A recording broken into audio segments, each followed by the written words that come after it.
Could I ask you, Dave, when did you get this religion? I mean, when you came to join Ronald Reagan as his budget director, after a storied career as a very young, up-and-coming congressman, when did you just say, wait a minute, this isn't adding up? Well, when the numbers started not to add up.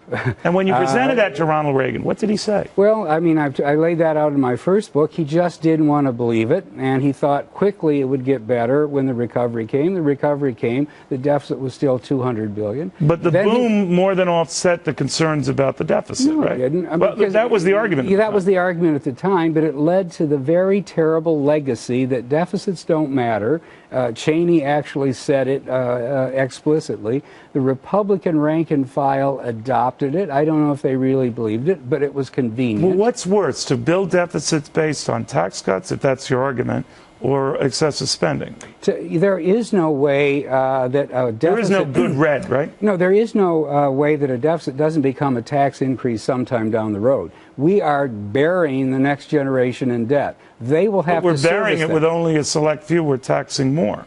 And half the people pay no federal income tax at all. Of course they don't. So isn't that disproportionate? Well, look, the whole system is out of kilter. And as we get down the road and finally the day of reckoning comes and we have to begin to manage this debt, which is totally out of control, we're going to be taxing everybody. Well, when will it happen? When do you think that happens? I think we're getting close to the point where the Fed can no longer buy all the debt. The next couple of years? Yes. I think the bond market... So the end of the Obama term would look like what?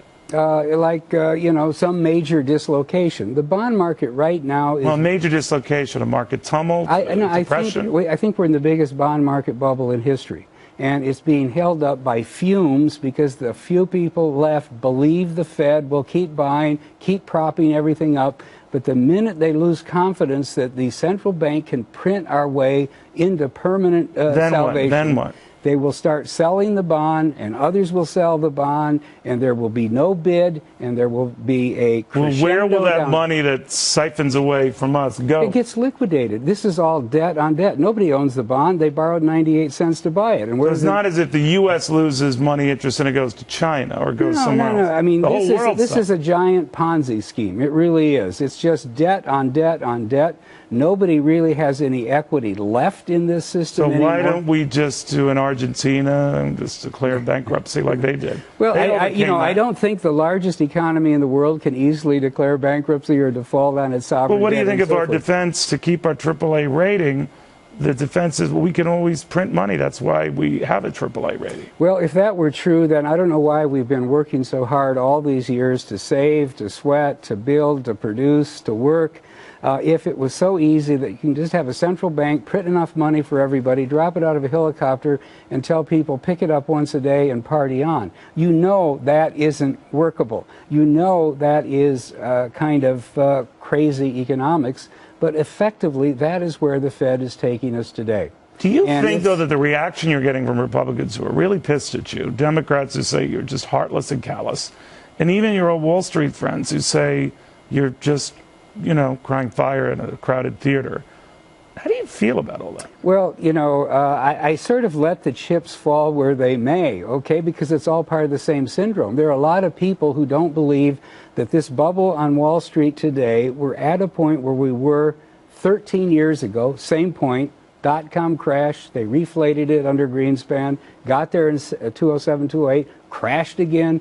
Now we're back to the same level, 1560. But a lot of people look at multiples in markets and things like that, David, say it's actually pretty cheap. No, the market is dangerous. It's not cheap. So where do you put your money?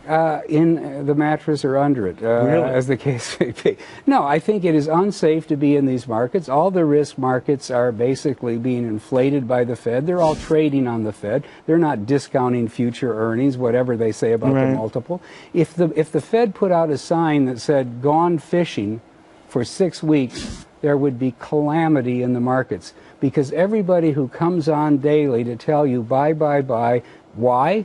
Mainly because the Fed is, injecting the heroin, it's got your back, and as long as they're doing it, keep buying. The minute the Fed stops, the whole environment changes, the confidence changes, the psychology changes, and the bubble is revealed. This is the greatest bubble yet. All right, on that happy note, if you have a syringe at home, you can now stick it in your eye. I want to thank David because, you know, he does make you think. Left or right, he makes you think. And because he takes both sides apart. The great deformation, the corruption, capitalism in America, it is a page turner and a heart turner at that. David, thank you very much.